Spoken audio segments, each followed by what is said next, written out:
ребят. Не знаю, видно было или нет. 115 километров в час.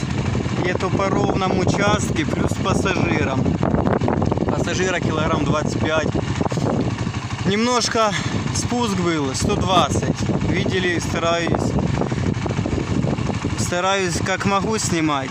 Не знаю, может сняли.